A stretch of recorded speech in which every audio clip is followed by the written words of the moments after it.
بسم اللہ الرحمن الرحیم۔ محترم ناظرین، حج کے فرائض کا تذکرہ ہم نے شروع کیا گیا۔ 3 فرائض حج کے بیان کیے گئے ہیں۔ پہلا فریضہ ہے احرام پہننا، دوسرا فریضہ ہے عرفہ کا وقوف، تیسرا فریضہ ہے طواف زیارت۔ گزشتہ ویڈیو میں ہم نے احرام کے سلسلے میں فضائل کا، مسائل کا تذکرہ کیا، یہ بھی بتایا کہ احرام کس کو کہتے ہیں، نیت کیا ہے، تلبیہ کیا ہے، اور آپ کے محرم ہو جانے کے بعد آپ کو کیا کرنا ہے، کیا نہیں کرنا ہے، یہ ساری تفصیلات گزشتہ ویڈیو میں اس اہم اور سب سے پہلے فریضے کے بارے میں بتائی گئی۔ دوسرا جو فریضہ ہے حج کا، سب سے بڑا فریضہ، سب سے اہم فریضہ، جس میں کسی قسم کی تاخیر کی بھی کوئی گنجائش نہیں، چھوڑنے کی گنجائش نہیں، وہ ہے عرفہ کا وقوف۔ ایک بڑا میدان ہے، اس کو عرفات کا میدان کہا جاتا ہے، اور ذی الحج کی 9 تاریخ کو یوم عرفہ کہا جاتا ہے۔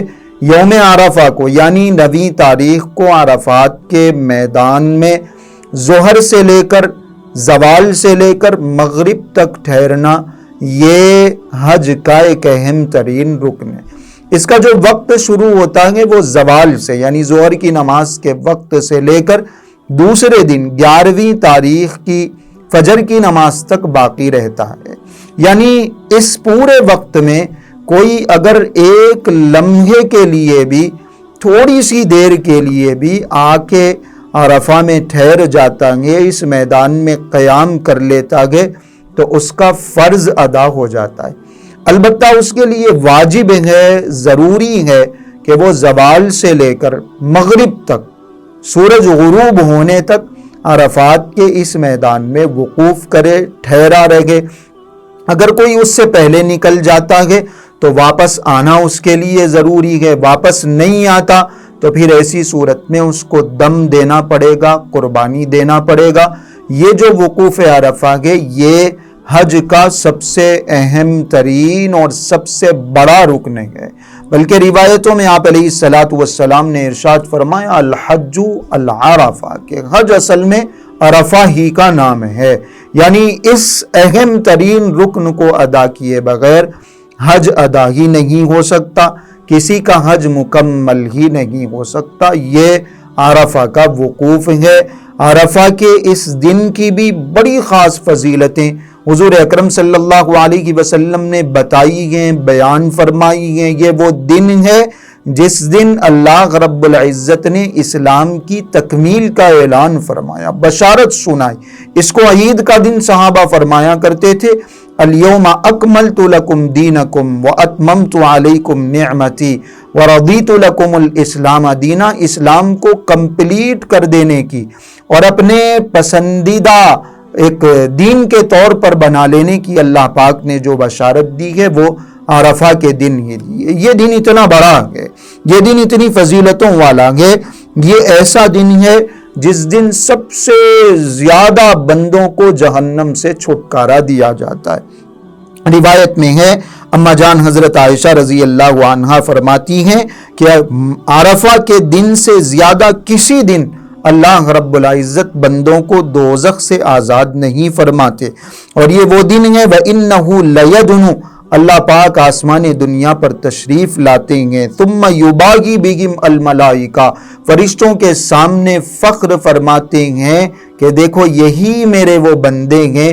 جن کی تخلیق پر تم نے اعتراض کیا تھا۔ آج دیکھو یہ کیسی عبادتوں میں مصروف ہیں اور سب چھوڑ چھاڑ کے کیسے مجھ سے لو لگائے ہوئے ہیں اور کیسے یہ میرے سامنے رو رہے ہیں، گڑ گڑا رہے ہیں۔ اللہ پاک کی طرف سے اعلان ہوتا ہے ما ارادہ ہاؤلا، یہ آخر چاہتے کیا ہیں، ان کی ہر خواہش کو پورا کیا جائے گا۔ تو عرفہ کے دن کی یہ مخصوص فضیلت ہے، تو اس دن کو بڑی اہمیت دی گئی ہے۔ اس دن کا سب سے بڑا اور سب سے اہم جو کام ہے وہ ہے دعا کرنا۔ ظہر سے لے کر مغرب کی نماز تک مستقل دعا کرتے رہنا، یہ اصل میں وقوف عرفہ کی عبادت کا اس اہم ترین فریضے کا لب لباب ہے، خلاصہ ہے۔ روایت میں آتا ہے آپ علیہ الصلاۃ والسلام نے ارشاد فرمایا خیر الدعائی الدعاء یوم عرفہ، کہ سب سے بہترین دعا عرفہ کے دن کی دعا ہے۔ تو اس دن سب سے زیادہ حضور اکرم صلی اللہ علیہ وسلم نے ظہر عصر ایک ساتھ پڑھی اور اس کے بعد مغرب تک مستقل دعا میں مصروف رہے۔ تو ہر حاجی کی یہ ذمہ داری ہے کہ اس وقت کو غفلت میں، سستی میں، کوتاہی میں، سونے میں اور ادھر ادھر بیٹھ کے گپ شپیں کرنے میں اور ایک دوسرے سے تعارف کرنے کے بجائے اس وقت کو عبادت میں لگائیں۔ آج کے دن کی اور وقوف عرفہ کی سب سے اہم عبادت یہی۔ دوسری جو عبادت ہے وہ ہے ذکر و اذکار اور ایک مخصوص کلمے کا ورد، ایک مخصوص وظیفہ جو آپ علیہ الصلوۃ والسلام نے بیان فرمایا۔ ترمذی کی روایت ہے، آپ علیہ الصلوۃ والسلام نے عرفہ کے دن کی فضیلت بیان فرمائی اور یہ بھی ارشاد فرمایا وَخَيْرُ مَا قُلْتُ أَنَا وَالنَّبِيُّونَ مِن قَبْلِ، کہ آج کے دن جو میں کہتا ہوں، جو گزشتہ انبیاء نے جو ذکر و اذکار کیے ہیں، جو وظیفے کیے ہیں، ان میں سب سے بہترین ذکر یہ کلمہ ہے جس کو ہم چوتھا کلمہ بولتے ہیں، لا الہ الا اللہ وحدہ لا شریک لہ لہ الملک ولہ الحمد وہو علی کل شیء قدیر۔ اس کلمے کا زیادہ سے زیادہ ورد کرنا، سب سے پہلے نمبر پر زیادہ سے زیادہ دعا کرنا، کھڑے ہو کے دعا کرنا، بیٹھ کے دعا کرنا، جگہ بدل کے دعا کرنا، خوب رو کے دعا کرنا، اور اگر ہم تھوڑی سی تھکن محسوس کر رہے ہیں، اگر ہم دعا کرنے سے تھوڑا سا تھک گئے ہیں، تو پھر دعا بند کر کے قرآن کریم کی تلاوت کی جا سکتی ہے، ذکر و اذکار کیا جا سکتا ہے، اور اس کے ساتھ خاص طور سے اس کلمے کا ورد لا الہ الا اللہ وحدہ لا شریک لہ لہ الملک ولہ الحمد وہو علی کل شیء قدیر، یہ کلمہ زیادہ سے زیادہ پڑھیں، یا ایک ٹارگٹ بنا لیں کہ ہم 300 مرتبہ پڑھیں گے، ہم 100 مرتبہ پڑھیں گے۔ یہ آج کے دن کا دوسرا اہم کام۔ اور تیسرا جو اہم کام ہے وہ ہے ظہر اور عصر کی نماز کو ملا کے پڑھنا ہے یا الگ پڑھنا ہے۔ اس مسئلے کے سلسلے میں بھی ہم آپ کو تفصیلات بتا چکے ہیں کہ جو امام کے ساتھ پڑھ رہے ہیں مسجد نمیرہ میں پہنچ کر تو وہ ایک ساتھ پڑھ لیں، خیموں میں پڑھ رہے ہیں اپنے ٹینٹس میں تو ان کے لیے الگ الگ پڑھنا بہتر ہے۔ ظہر کے وقت میں ظہر کی نماز، عصر کے وقت میں عصر کی نماز، اس کے لیے الگ اذان و اقامت، اس کے لیے الگ اذان و اقامت۔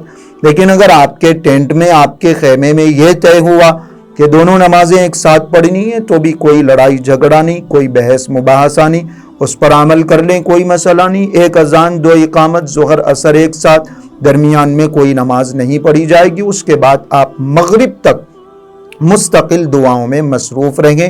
یہ وقوف عرفہ کی عبادت ہے کہ جب مغرب کا وقت ہوگا تو مغرب پڑھے بغیر آپ کو عرفہ سے نکل جانا ہے۔ یہ دوسرا فریضہ ہے جس کو ادا کرنا بہت زیادہ ضروری ہے۔